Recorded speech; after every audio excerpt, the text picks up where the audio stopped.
Hello, good morning students. Please subscribe the channel, drop a like, share and comment. This is Progressive Monthly Magazine September 2025.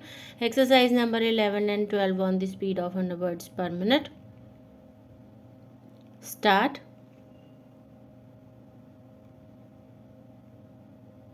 Mr. Chairman, Sir, I rise to support the demands of the Minister of Education, Social Welfare and Culture. I have always stood for certain values. Education has always been a moving spirit in the reconstruction of the nation. In all the developing countries of the world, the national leaders have always been the students of the universities.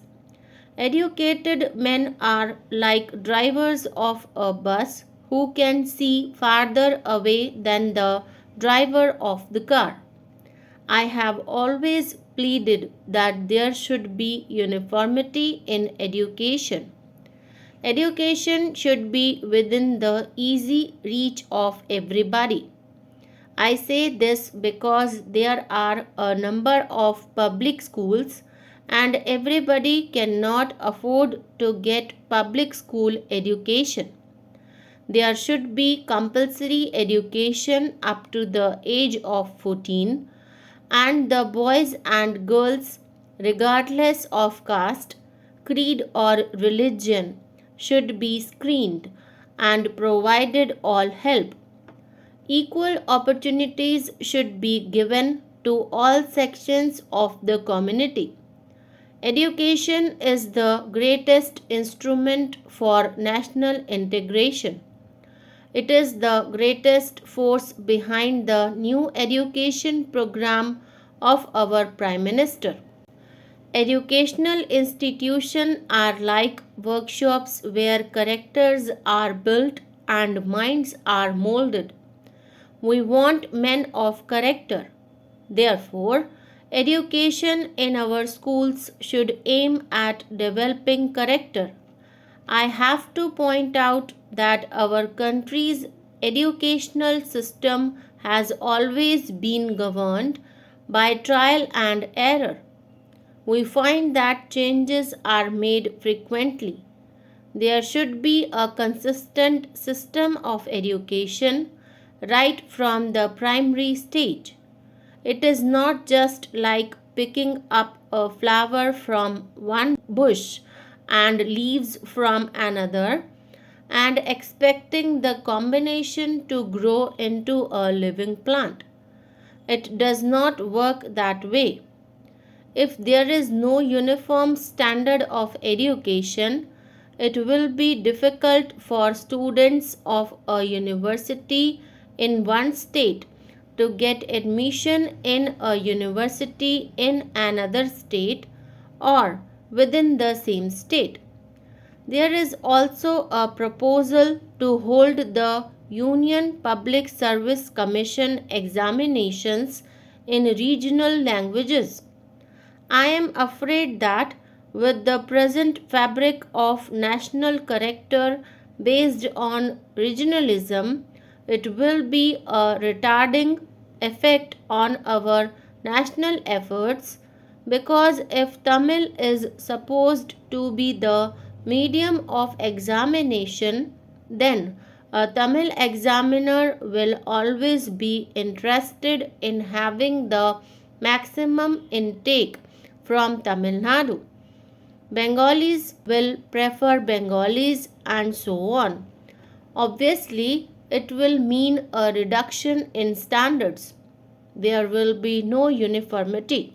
In the list of the new education program of our Prime Minister, in which the maximum emphasis has been laid on the development of the weaker sections of the society, I would like to know the proposals of the Ministry of Education in this direction for the scheduled castes and scheduled tribes.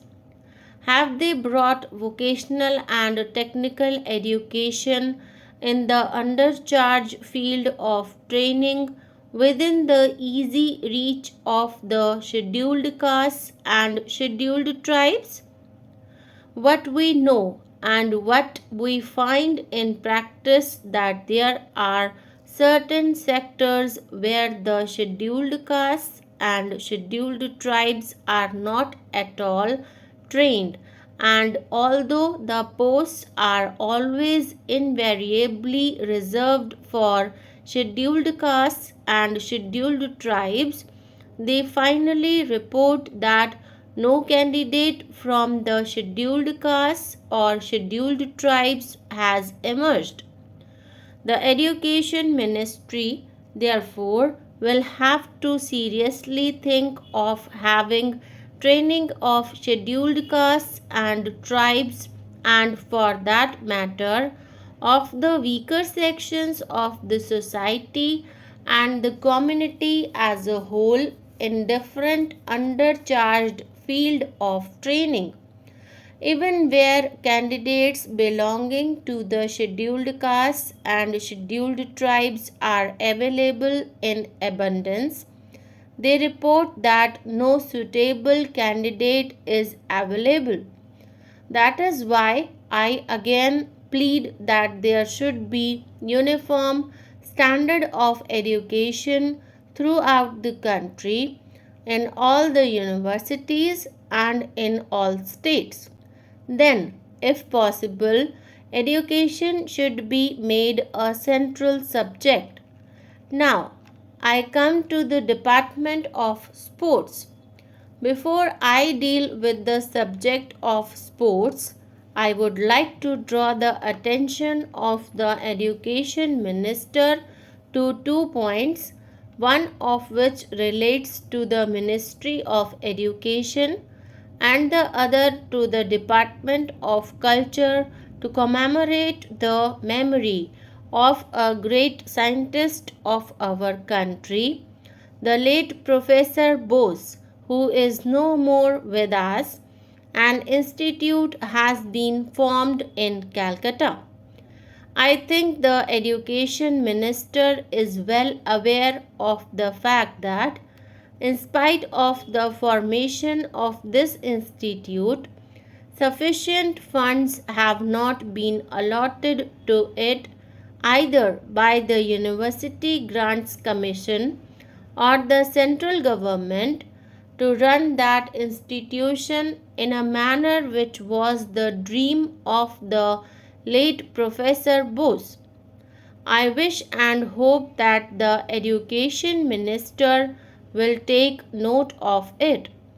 Having made these two requests, I will now deal with the subject of sports, which is not properly looked after in our country. We are a country with 1/5 of the population of the world, a country which is well advanced in science, technology, and electronics, a country which is under the leadership of a very able Prime Minister who is well known throughout the world. Yet the standard of sports here is gloomy.